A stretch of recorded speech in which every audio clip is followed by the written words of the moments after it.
Aleluia! Hoje de manhã, nosso assunto era a ressurreição de Cristo.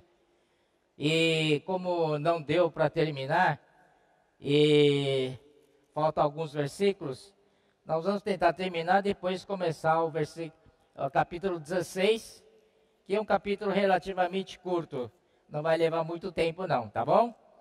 Mas hoje de manhã nós paramos no versículo 8, que finalmente o filho recebeu o reino do pai, e depois que ele fez tudo, né? E Deus completou nele todas as coisas negativas foram tratadas, Satanás foi tratado, ele no milênio será preso por 1000 anos, nós vimos isso no texto bíblico, né, em Apocalipse 20. Depois ele foi solto, né, por algum tempo, e ele já saiu seduzindo as nações. E uma grande multidão seguiu. Isso para mostrar que como a nossa vida da alma é forte. Mesmo sendo tratado, mesmo, né, em milênio, ainda há possibilidade de rebelião, né? Então Satanás, ele fez isso, mas graças ao Senhor, o Senhor mandou o fogo do céu e acabou com eles. E então, finalmente, aliás, o Senhor prendeu Satanás por 1000 anos, porque o Senhor sabia que no final ainda vai surgir essas insurreições, desobediências por parte do povo, né? Então o Senhor permitiu que Satanás fosse solto e enganasse, porque no meio dos irmãos, dos santos ali, não dá para saber quem é quem, né? Então quando Satanás surgiu, foi uma oportunidade para saber quem realmente é do Senhor, quem realmente não é do Senhor, né?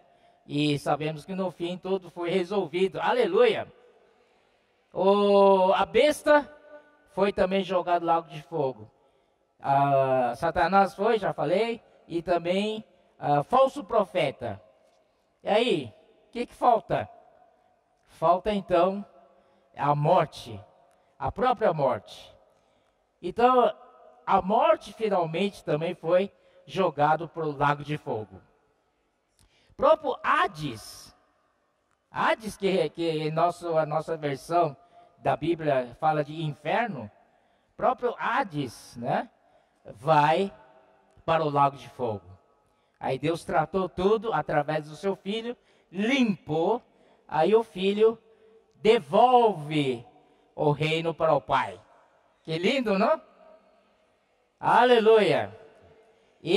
O filho, com essa atitude de entregar o reino de volta ao pai, mostra que filho, desde o começo, quando ele recebeu a comissão do pai, ele foi fiel ao pai, foi obediente ao pai até o fim. Ele nunca disse, não, agora sou eu. Nada disso, sempre sempre submisso ao pai. Esse é um ponto que nós devemos aprender com o Senhor Jesus. Amém? Para que finalmente o Pai seja, Deus seja tudo em todos. Aí, continuando, nós temos então, capítulo 15, verso 1 Coríntios. Aqui no versículo 29, é uma curiosidade só, tá? Não é para nós praticarmos.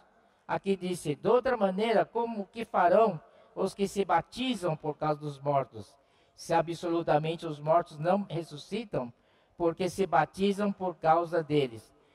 Essa aqui é na época de Paulo, havia pessoas cristãs, tal, que batizavam em favor dos mortos deles, seus parentes, tal, que morreram, mas não tiveram oportunidade de batizar.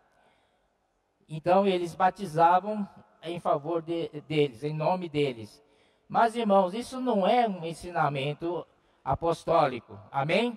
É uma iniciativa individual, né, daqueles crentes lá. Mas de qualquer maneira, Paulo usou isso para provar se eles batizavam por causa de morte, porque eles acreditavam que havia ressurreição. Era isso que Paulo quer dizer. Mas isso não seja a nossa prática. Amém? Nós mesmo que tenha alguém no hospital, tá? Moribundo, a gente batiza a pessoa, não é verdade? Com um pouco de água, se a pessoa crê, ela é batizada. Amém? Então nós precisamos aproveitar as oportunidades, né? E aqui continua Paulo, né, defendendo que há ressurreição. E porque também nós nos expomos a perigos a toda hora. Dia a dia morro. Eu protesto, irmãos, pela glória que tenho em vós outros, em Cristo Jesus nosso Senhor. E se, como homem, lutei em Éfeso, com feras, que me aproveita isso? Se os mortos não ressuscitam, comemos e bebamos que amanhã morreremos. Então Paulo está dizendo aqui que ele protestava contra os santos de Corinto, porque ele arriscou a sua vida, ele enfrentou feras, por causa que ele acreditava na ressurreição. Amém? Ele arriscou a vida pelos irmãos. Né? Paulo foi apedrejado. Por que ele fazia isso? Por causa que ele acreditava que há ressurreição. E aqui no finalzinho do versículo 32, na parte B, se os mortos não ressuscitam, comamos e bebamos que amanhã morreremos. Mas se não tem ressurreição, não há esperança para nós. Então o que estamos vivos? Então vamos aproveitar a vida, já que não há ressurreição, não é verdade? Só que essa máxima, comamos e bebamos que amanhã morreremos, é dos epicureus, dos filósofos que enfrentaram Paulo naquela época, certo? Então os epicureus acreditam que dessa vida não tem outra vida, essa vida, então você tem que aproveitar, faz o que você gosta, né? Faz o que a sua carne manda e tal, tá tudo certo que amanhã vamos morrer. Não é assim. E também no versículo 33, ele diz assim: não vos enganeis, as más conversações corrompem os bons costumes. Podemos traduzir essas más conversações como más companhias. Amém? Então, 2 Timóteo, Paulo fala para Timóteo, né, que foge das paixões da mocidade, mas segue. Lembra? Segue a justiça tal, e com todos os que de coração puro invocam o Senhor. Esses devem ser nossos companheiros. Pessoas positivas na igreja, pessoas só querem, né, edificação, que amam o Senhor. Não estão aí para espalhar boatos, conversas negativas, para desanimar os irmãos. Certo, irmãos? Nas nossas vidas da igreja, todos ajudando um ao outro no amor, na vida, suprindo vida, positivamente, levando a invocar o nome do Senhor, levando a ler a Bíblia, levando a pregar o Evangelho. Certo, irmãos? Então vamos evitar essas más companhias que corrompem os bons costumes.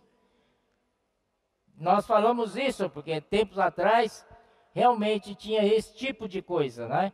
E embora a igreja tenha a palavra e tal, mas lá, né, sempre tem os populachos, né, que ficam falando disso, falando aquilo. Isso acaba corroendo a vida da igreja.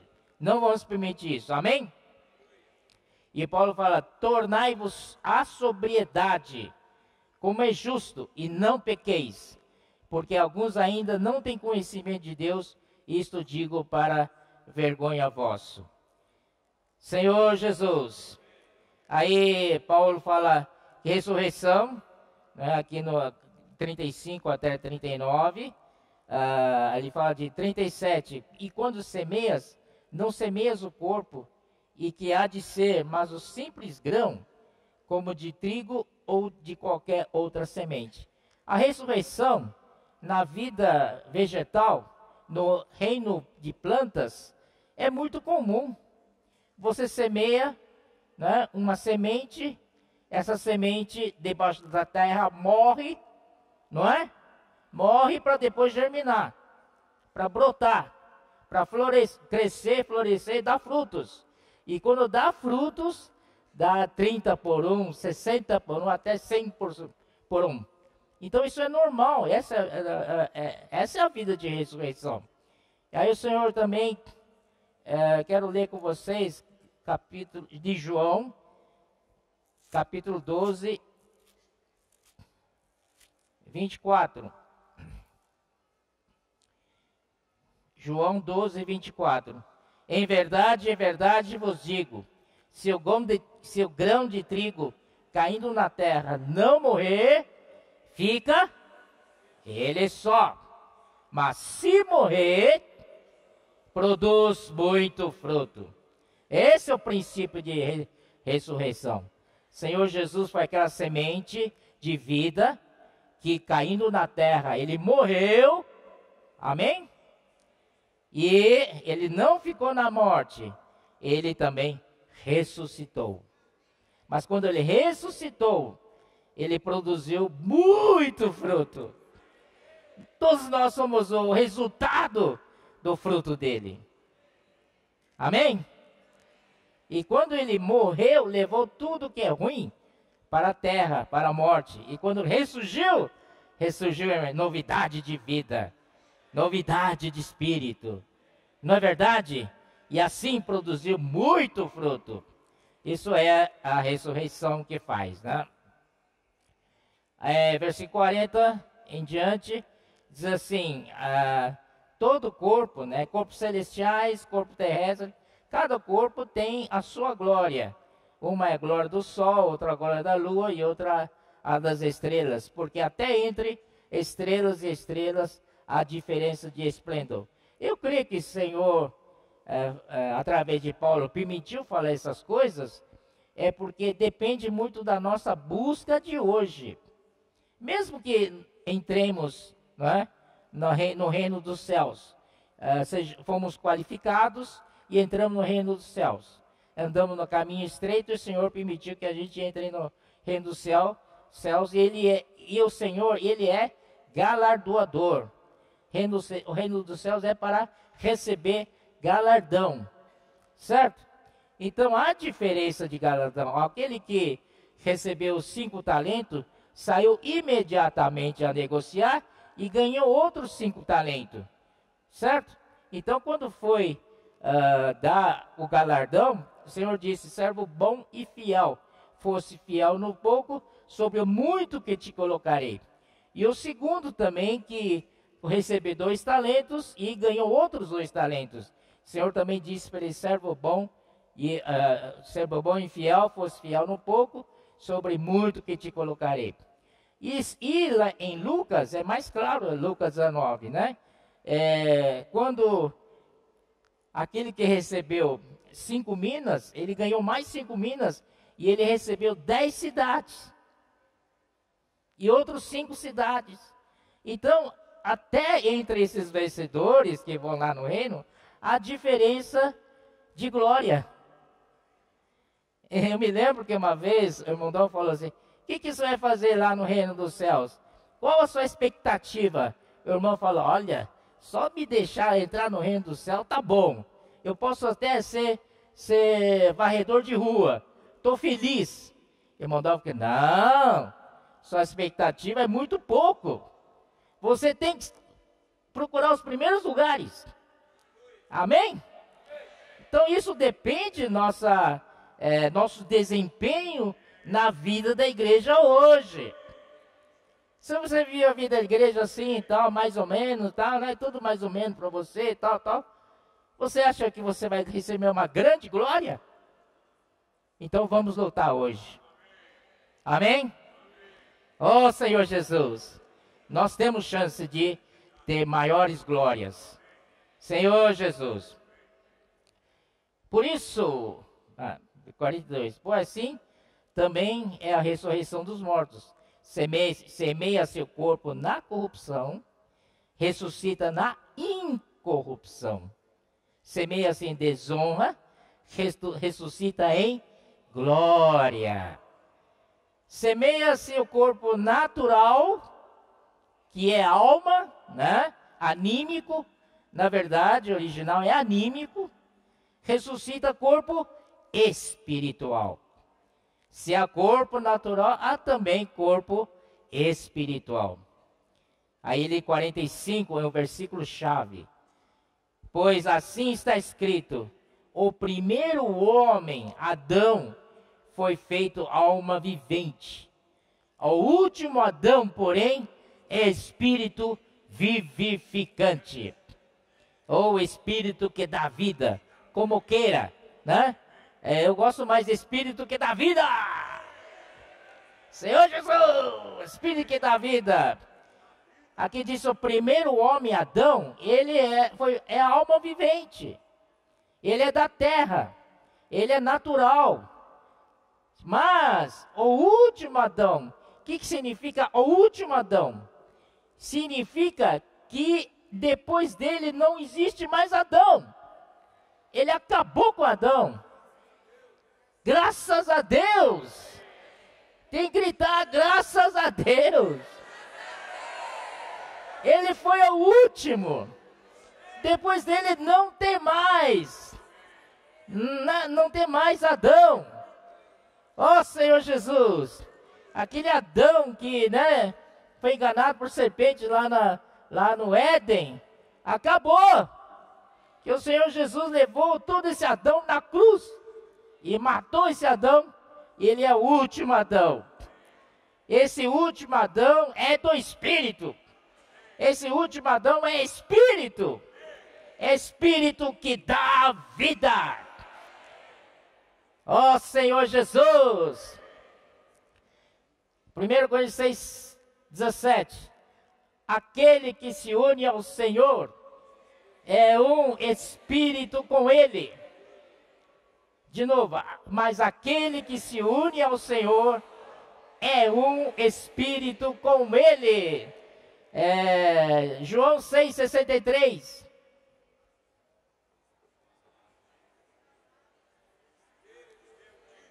O Espírito é o que vivifica. A carne para nada aproveita.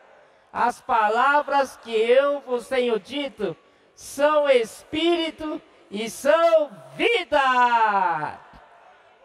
Vamos para João 7, 37 a 39.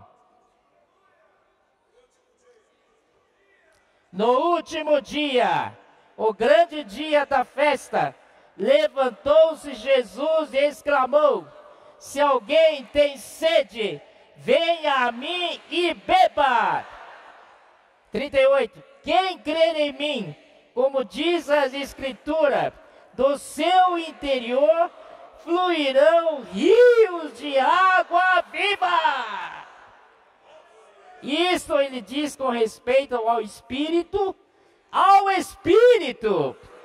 que haviam de receber, e os que nele crescem, pois o Espírito até o momento não fora dado, porque Jesus não havia sido ainda glorificado. No momento que o Senhor falou isso, o Senhor não chegou a ser o Espírito. Só seria Espírito depois da sua morte e ressurreição. Amém? Mas hoje o Senhor já morreu e ressuscitou e tornou-se esse Espírito. Aleluia! E eu quero dizer o seguinte: o Espírito é um Espírito que não é o Espírito Santo propriamente dito. o Pai está no Espírito. O Filho também está no Espírito. E o Espírito Santo também está no Espírito. Amém? O Espírito, qual a diferença do Espírito Santo? É que o Espírito tem a humanidade de Jesus.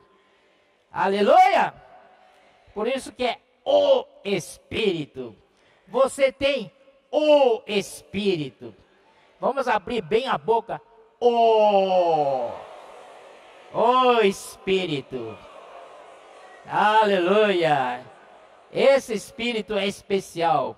E esse Espírito está dentro de você.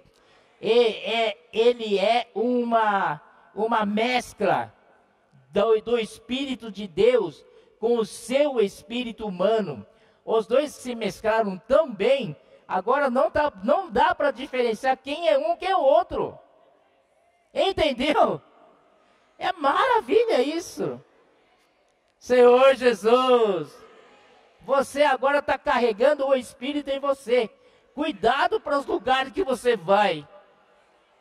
Amém? Ele está dentro de você. A economia de Deus, todo o projeto de Deus, todo o plano de Deus está no Espírito.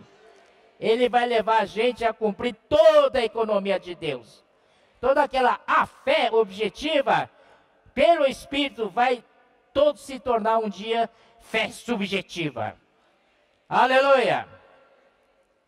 Mas não... 46. Mas não é o Espírito, primeiro o espiritual, e sim o natural, pois o Espírito, depois o espiritual. Primeiro o homem formado da terra é terreno. Agora apareceu o primeiro homem. Quem é o primeiro homem? Jesus Cristo? Não, graças a Deus, que vocês sabem, né?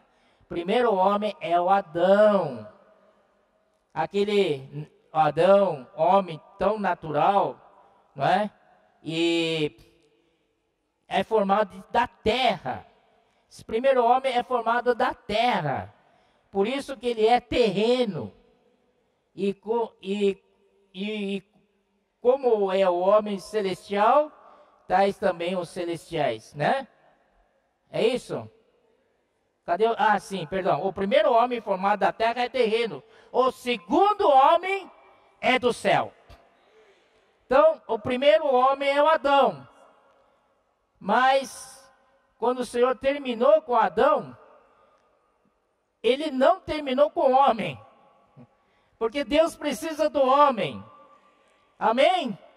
Então, o velho Adão foi. E esse primeiro homem também foi. Mas o Senhor Jesus deu continuação ao homem. Deu prosseguimento ao homem. Por isso que ele é segundo homem. Agora, segundo homem é espiritual. E não é daqui da terra. O primeiro homem, se você viver no seu homem natural, irmãos, quero dizer uma coisa. O que diferencia você das outras pessoas? A única coisa é que você tem o Espírito. Mas se você viver na carne, é possível que você comete todas as coisas que eles cometem. É ou não é? Então a responsabilidade é sua. Se a gente fala que a igreja, né, a palavra profética diz para a gente viver no Espírito. Porque no Espírito tem toda a realidade da economia de Deus. É só no Espírito. Mas se a gente vai para a carne, é igual a qualquer um. Sujeito a pecados também. É terrível. Por isso temos que viver no Espírito. A realidade do reino dos céus, que é a era da igreja, se vive no Espírito. Sai do Espírito, não há realidade. Amém? Senhor Jesus. Então, terreno é da terra o primeiro homem. Então, ele é temporal, ele é temporário. Ele está na terra temporário, porque um dia ele vai morrer. E quando ele morre, fica tudo aqui. Então, homens, né, trabalham, acumulam riquezas, compram imóveis, compra aquilo, aquilo outro, mas ele é terreno. Entende, irmãos? Daqui da terra não vai para lugar nenhum. Ele morre e está tudo aí. Não é verdade? Senhor Jesus. Então, qual que você aprecia? O terreno? Coisas daqui da terra? Não, nós queremos o que é celestial. E o que é celestial é eterno. Não tem limite. Amém? Então, irmãos, isso que tem que ser.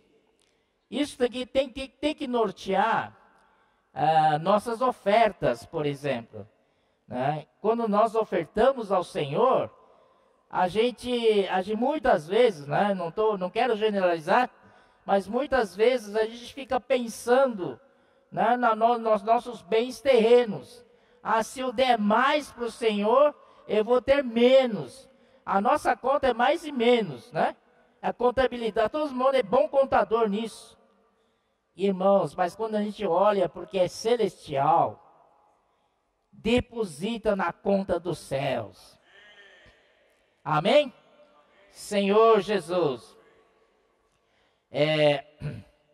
No versículo 50, fala assim: isto afirmo, irmãos, que a carne e sangue não pode herdar o reino de Deus, nem a corrupção herdar a incorrupção. Não tem jeito. Vamos ver alguns versículos. 1 Coríntios 6, 9 e 10.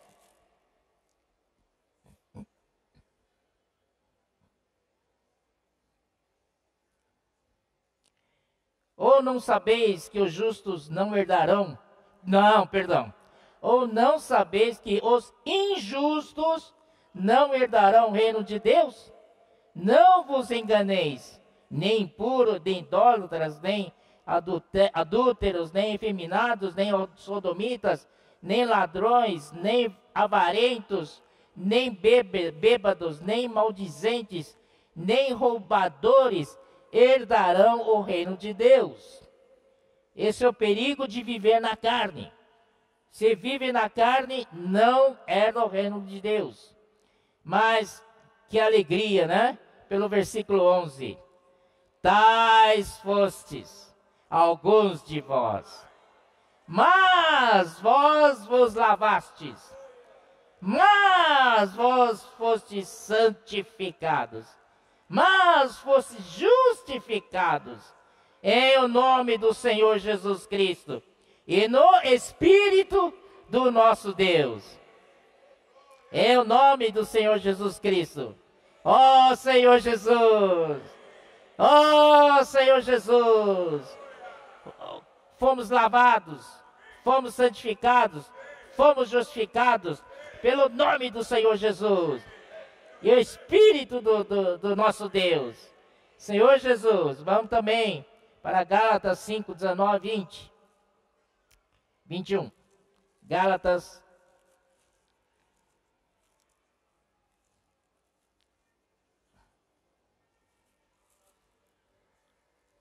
Gálatas 5, 19. Ele também aqui. Ora, as obras da carne são conhecidas, e são prostituição, impureza, lascívia, idolatria, feitiçarias, inimizades, porfias, ciúmes, iras, discórdias, dissensões, facções, invejas, bebedices, glutonarias, coisas semelhantes a estas, a respeito dos quais eu vos declaro, como já outrora vos preveni, que não herdarão o reino de Deus os que tais coisas praticam. Primeiro vem o quê? Vem a coisa da carne mesmo, né? Do corpo, prostituição, impureza, lascívia. Depois vem o do espírito, idolatria, feitiçaria, Depois vem coisas da alma: inimizades, porfias, ciúmes, iras, discórdias, dissensões, facções, invejas. Tudo isso da alma. Ó Senhor Jesus. Aí, esses são as obras da carne que não herdarão o reino de Deus. Mas sempre tem uma palavra de encorajamento, não tem? 22. Mas o fruto do Espírito é amor, alegria, paz, longanimidade, benignidade, bondade, fidelidade, mansidão, domínio próprio. Contra estas coisas não há lei. Está acima da lei. É vida. Vida de Deus crescendo em nós. Aleluia. E também tem a 2 Timóteo. 2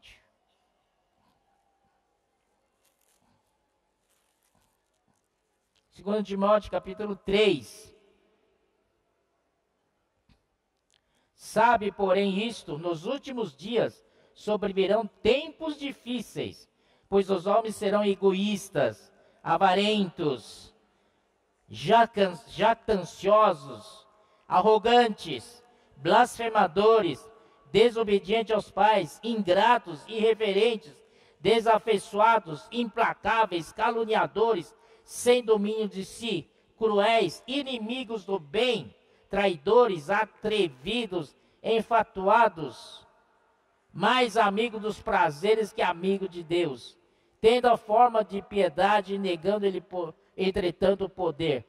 Foge também destes.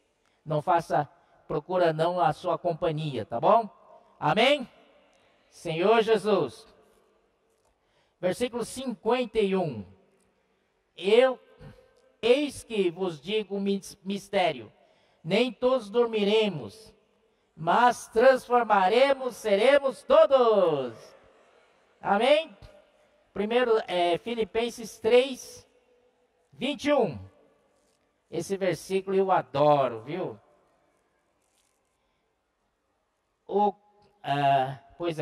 Versículo 20. Pois a nossa pátria está nos céus, de onde também aguardamos o Salvador e o Senhor Jesus Cristo, o qual transformará o nosso corpo de humilhação para ser igual ao corpo da sua glória, segundo a eficácia do poder que ele tem de até subordinar a si todas as coisas. Ó Senhor Jesus, você tem clareza de que o seu corpo é de humilhação? Fica doente fácil, não fica? Um gripinho derruba, não é? Senhor Jesus, eu ainda mais. Olha o meu corpo aqui, ó. Tá, é uma vergonha, né? Perante de vocês, assim, esse é corpo de humilhação. Mas eu tenho esperança. Aleluia! Ele me transformará o meu corpo de humilhação para ser igual ao corpo da sua glória. E eu acredito, eu creio nisso. Porque diz assim: segundo a eficácia do poder que ele tem de até subordinar a si todas as coisas. Senhor Jesus, eu queria falar um pouquinho, mas não, acho que não vai dar tempo, sobre a relação entre poder e a força, que o irmão Pedro nos tem falado esses últimos dias. Eu fiquei impressionado. Vamos lá, vai. Vamos lá. Oh, Senhor Jesus. Me perdoa, Senhor. Olha só. Efésios 1, 19. E qual a suprema grandeza do seu poder para com os que... um privilégio único, irmãos. Ele só revela, ele só atua, opera esse poder para conosco, os que cremos. Se você não crê, está fora. Amém. Então está dentro. E qual a suprema grandeza do seu poder para com os que cremos? Segundo a eficácia da força do seu poder. Ó Senhor Jesus. Efésios 3, 7. Do qual fui constituído ministro. Olha só, qual é o tema dessa conferência? Ministério da Nova Aliança. Estamos aqui porque nós somos todos ministros. Claro que tem diferença de graus, de níveis, mas que somos ministros da Nova Aliança, do qual fui constituído ministros, conforme o dom da graça de Deus. Não é minha capacidade, a mim concedida, segundo a força operante do seu poder. Aleluia. Oh Senhor, também no mesmo capítulo, versículo 20. Ora, aquele que é poderoso para fazer infinitamente mais do que tudo quanto pedimos ou pensamos, conforme o seu poder que opera em nós. Aleluia! Senhor Jesus! Ele citou um exemplo, por exemplo, nós temos hidrelétrica de Itaipu, não é? Quem conhece hidrelétrica de Itaipu aqui? Está lá no Paraná, divisa com o Paraguai. O negócio é monstruoso lá, né? Então, a parede, né, da barragem tem 193 metros de altura. E ali é tudo água, né? E fizeram uma represa enorme ali. Ali, aquela hidrelétrica tem um poder tremendo, tem um potencial tremendo para gerar energia. Mas o que ele precisa para gerar energia? Só ter aquele negócio lá, aquela barragem enorme, é suficiente? O que ele precisa? Precisa de turbinas. E começa a rodar turbinas, aí gera eletricidade. Amém? Gera a eletricidade. Senhor Jesus. E bom, gerando a eletricidade, como é que você na sua casa tem a ver com isso? Nós temos um tremendo de uma hidrelétrica, que aí gera eletricidade. E a minha casa? E o meu ventilador? Meu liquidificador? Não é verdade? Como é que chega até lá? São as linhas de transmissão. Amém? Então, o Pai é, digamos, é um exemplo muito baixo. O Pai é o Itaipu. O Filho são os geradores, as turbinas. E o Espírito é a transmissão.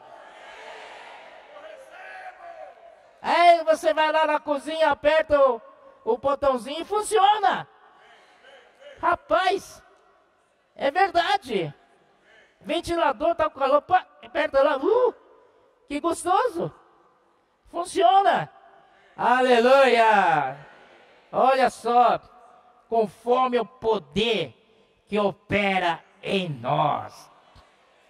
E o autor termina assim, versículo 21. A Ele seja a glória na igreja e em Cristo Jesus, por todas as gerações, para todos sempre. Amém.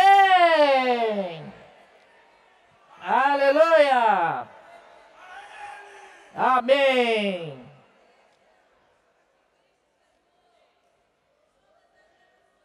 Porque é necessário que por 53, porque é necessário que este corpo corruptível se revista da incorruptibilidade e que o corpo mortal se revista da imortalidade.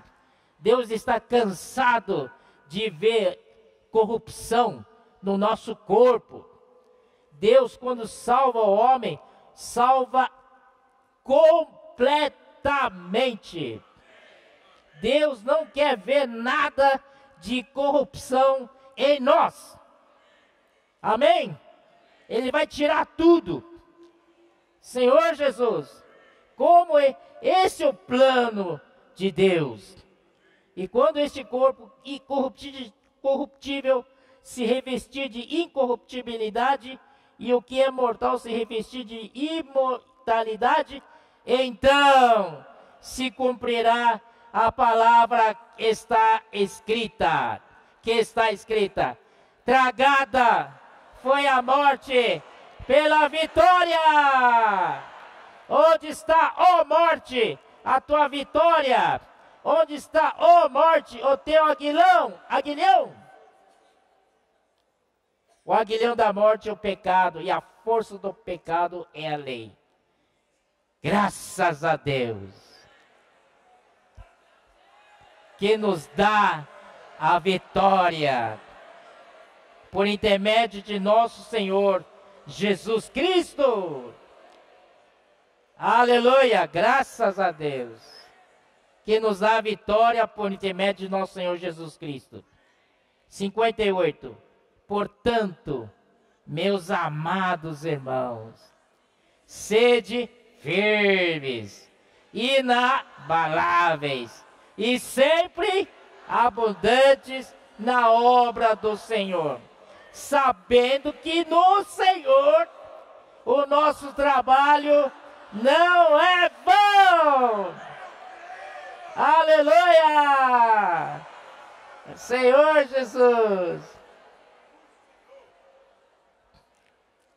Nós temos pouco mais de tempo. Vamos rapidamente para o capítulo 16. Aí a gente termina, tá bom? No capítulo 16, ele fala de ofertas, principalmente nos primeiros versículos.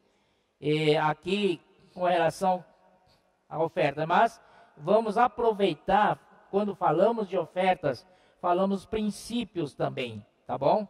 Então vamos lá. Quanto à coleta para os santos, fazei vós também, como ordenei às igrejas da Galácia. Primeiro ponto aqui, né, capítulo 15 de 1 Coríntios, foi uma palavra de fundamentos, né, de doutrina, de verdade, sobre a ressurreição do Senhor e tal. E capítulo 16 é o 11º problema que a igreja corinta enfrentava, que era justamente as ofertas, né? Eles tinham dificuldades de ofertar, né? Então nós vamos ver isso aí. Então agora, essa questão de oferta se refere à prática. Amém? Como é que é a prática? Então aqui, olha só o versículo. Quanto à coleta para os santos, fazei vós também como ordenei as igrejas da Galácia. Então, na prática, o apóstolo pode ordenar. Entende? Em tocante à prática, todas as igrejas têm que caminhar juntos, segundo a orientação do apóstolo. E o Paulo falou assim, ele não foi nada delicado. Eu ordenei. Em outras palavras, eu dei a ordem. Você se machuca com isso? Hã? Não, a igreja é autônoma. Na minha igreja, ninguém rela. Eu mando aqui. Você manda mesmo? Você está debaixo, não é? De uma coordenação. Está debaixo de uma orientação apostólica, de uma palavra profética. E não só a palavra profética, mas também da prática. Amém? Então, de hoje em diante, vamos dar liberdade para os irmãos de frente. E interferir na nossa prática, sim. Amém? Paulo tinha toda a liberdade para com as igrejas que que ele cuidava. Ele falava direto. Ele não ficava assim, meio ressabiado para falar. Ele falou, não, eu ordenei mesmo, eu dei a ordem. E tem que ser praticado assim, e assim acabou. Amém? Isso é muito importante, meus irmãos. Versículo 2: no primeiro dia da semana, cada um de vós ponha de parte em casa, conforme a sua prosperidade, e vá juntando para que se não façam coletas quando eu for. Você acha que essa palavra que eu falei de ordenar, o apóstolo tem direito de ordenar as igrejas, que ele cuida, é demais para vocês? Para as igrejas? O que os irmãos dizem, os irmãos de frente? Não, acho que tem que ser assim mesmo. Os irmãos, quando chegam na nossa localidade ou na nossa região, eles precisam ter total liberdade.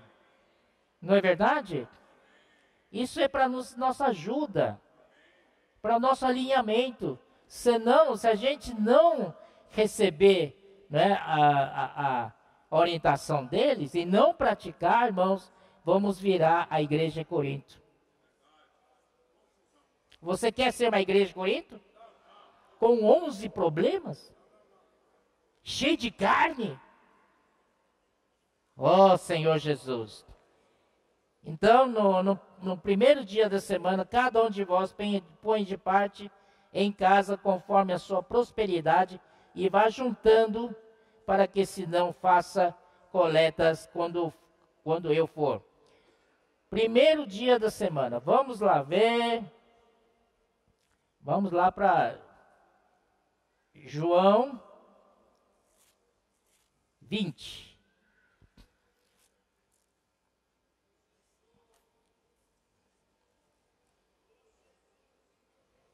Versículo 1 diz: no primeiro dia da semana, Maria Madalena foi ao sepulcro de madrugada, sendo ainda escuro, e viu que a pedra estava revolvida. O Senhor ressuscitou. E primeiro dia da semana é um dia depois de sábado. Sábado é sétimo dia, né? Sabático, né? Sétimo dia. Então, logo no primeiro dia, então o Senhor ressuscitou, foi no primeiro dia, tá bom? E esse primeiro dia, onde nós partimos o pão, né, é o domingo. O domingo é o primeiro dia. E domingo latim significa dia do Senhor. Amém? Não é uma questão de tradição, mas nós honramos esse dia. Honramos o Senhor nesse dia. E foi nesse dia que o Senhor ressuscitou. Aleluia! Então, quando a gente, inspirado pelo dia da ressurreição do Senhor, no primeiro dia da semana, a gente vai partir o pão com os irmãos. Puxa vida, o nosso espírito é cheio de frescor de vida. Amém, irmãos? Primeiro dia, o que é coisa antiga já passou. Agora estamos na nova criação. Aleluia!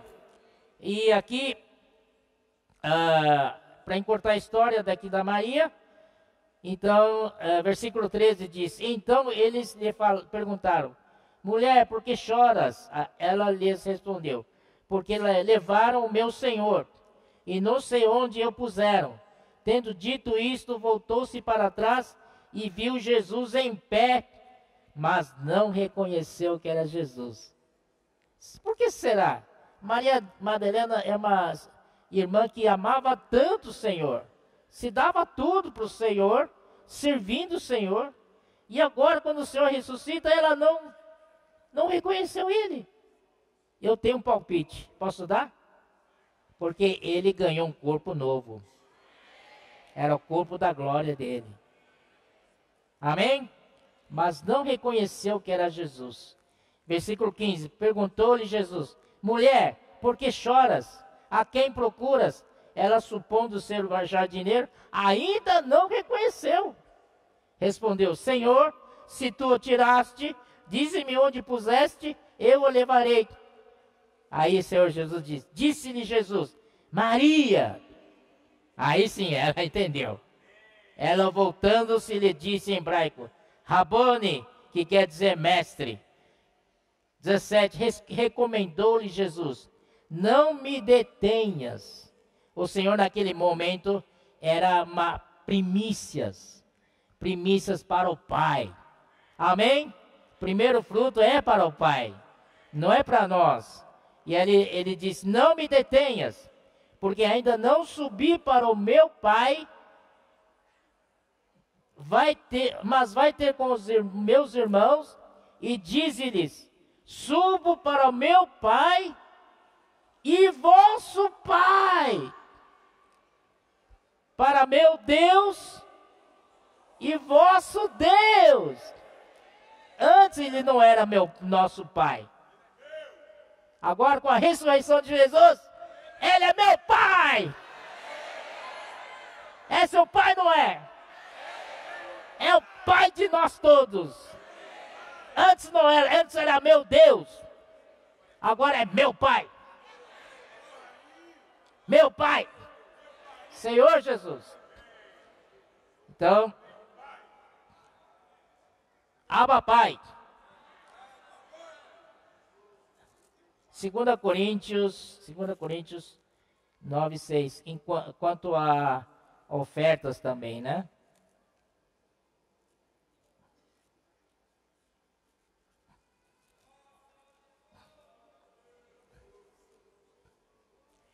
Olha aqui.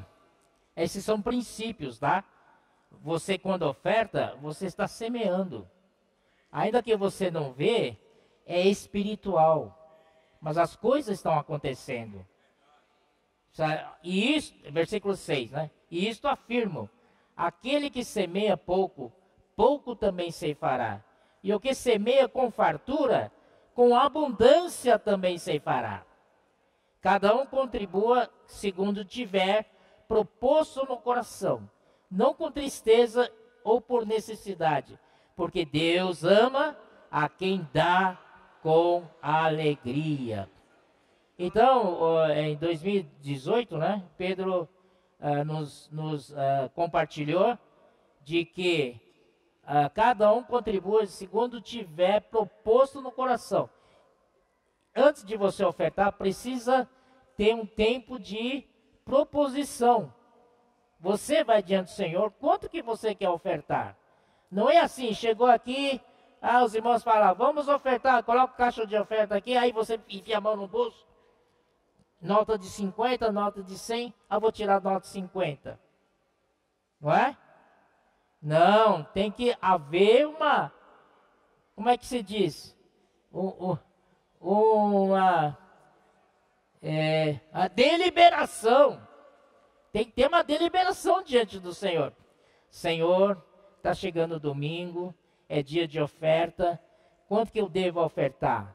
O Senhor vai te dar sentimentos, não é verdade? Mas o princípio é essa aqui: quanto mais você semeia, mais você vai colher. Esse é o princípio. Amém? Aí, versículo 8: Deus pode fazer-vos abundar em toda graça, a fim de que, tendo sempre em tudo ampla suficiência, superabundez em toda boa obra. Vocês participam da obra de Deus.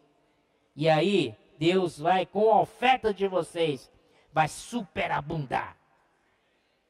Amém? Senhor Jesus, isso é espiritual. É muito bom, né? Versículo 9. Como está escrito: distribuir, deu aos pobres, a sua justiça permanece para sempre. Ora, aquele que dá semente ao que semeia, e pão para alimento, também suprirá e aumentará a vossa sementeira e multiplicará os frutos da vossa justiça.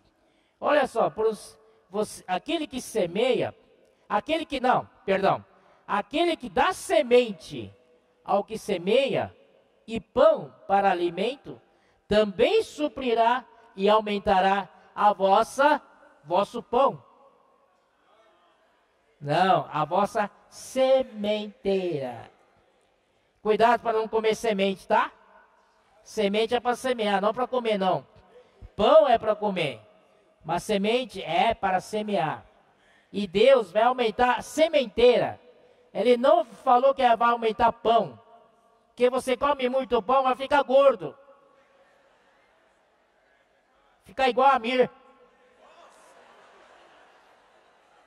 Aí vem todos os problemas, diabetes, que mais? Colesterol alta, pressão alta, obesidade, não é? Senhor Jesus. Então Deus é muito sábio, sabe que dar muito pão para você não é bom para a sua saúde. Então, o Senhor vai aumentar a sua sementeira. Você vai poder ofertar mais. Aleluia! Oh, Senhor Jesus. Enriquecendo-vos. Nunca diga que aquele que oferta fica pobre. Eu não vi ninguém que oferta fica pobre. Eu vi sim aquele que não oferta ficar pobre. Passa ano, 10 anos, 20 anos, 30 anos, não há progresso nele. Nem espiritual. Tem problema com a oferta. Vamos virar o jogo, não?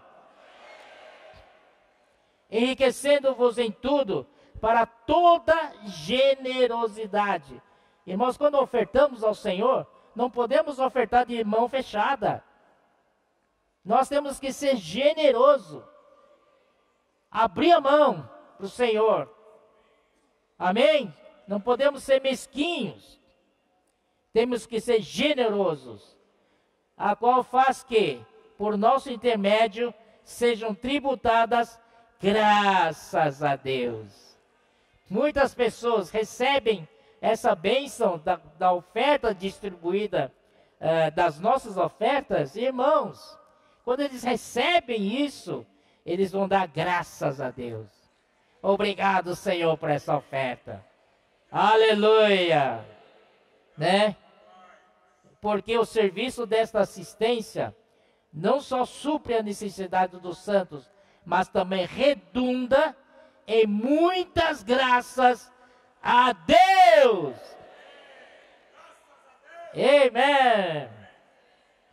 Oh, Senhor Jesus, visto como na prova desta ministração, glorificam a Deus pela obediência da vossa confissão quanto ao Evangelho de Cristo e pela liberalidade com que contribuís para Ele e para todos. Enquanto oram eles a vosso favor, quem recebe, ora, agradece. Ora eles a vosso favor com grande afeto, em virtude da superabundante graça de Deus que há em vós. Graças a Deus pelo seu dom inefável. Irmãos, quero dizer que eu dou muitas graças a Deus pela oferta que foi colhida no final de semana passado.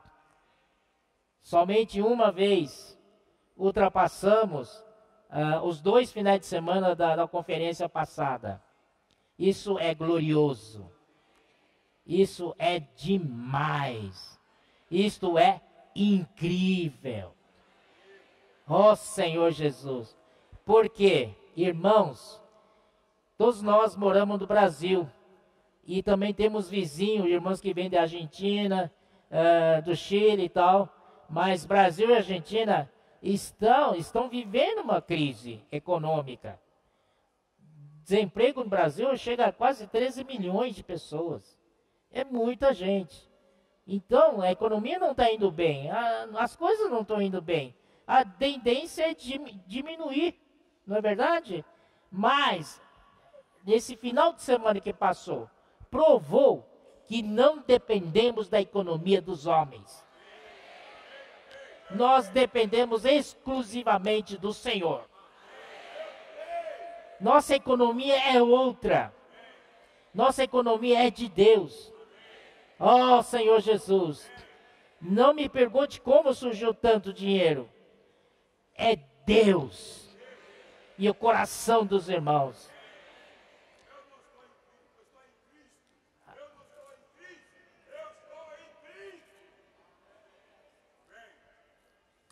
Aleluia. 2 Coríntios 8.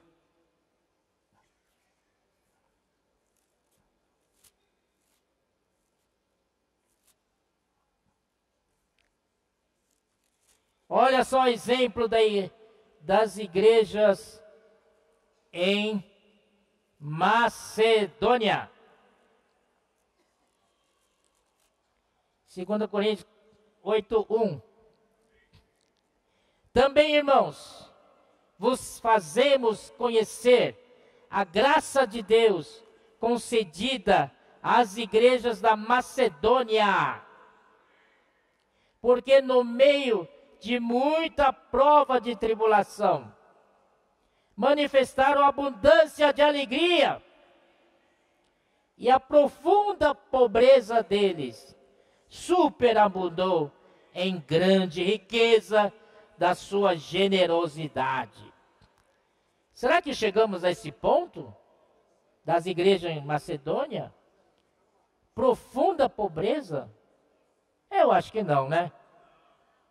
Somos pobres, mas somos felizes, né? Aqui, todo mundo aqui é meio gordinho, né? Ninguém está passando fome, graças a Deus. Aleluia.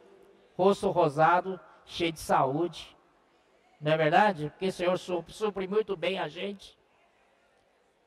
Mas as igrejas em Macedônia, olha só, no meio de muita prova, de tribulação.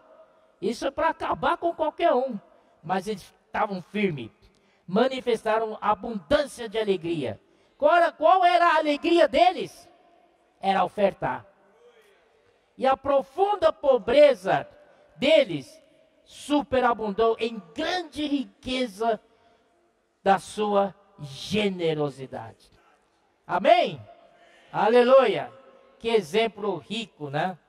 Dessa igreja, as igrejas da Macedônia. Agora eu coloquei aqui Romanos 1. Romanos 15. Sim, Romanos 15. 25, 27. O motivo pelo qual Paulo, na terceira viagem, levou as ofertas para Jerusalém, é porque ele diz assim, versículo 25. Mas agora estou de partida para Jerusalém, a serviço dos santos, porque aprouve a Macedônia e a Caia levantar uma coleta em benefício dos pobres dentre os santos que vivem em Jerusalém.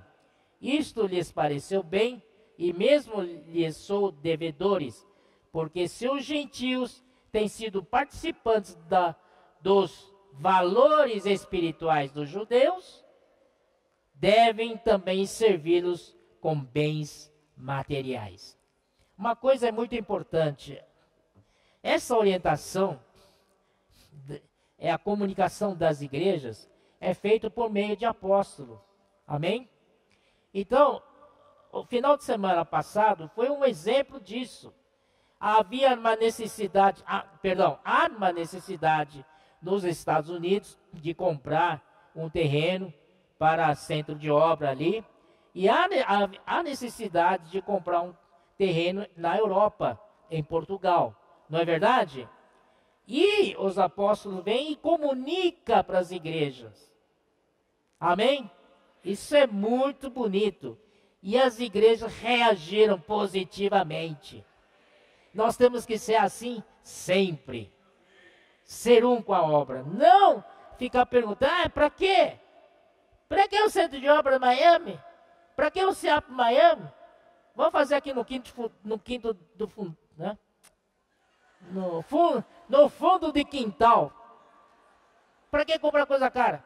Antigamente passou por isso.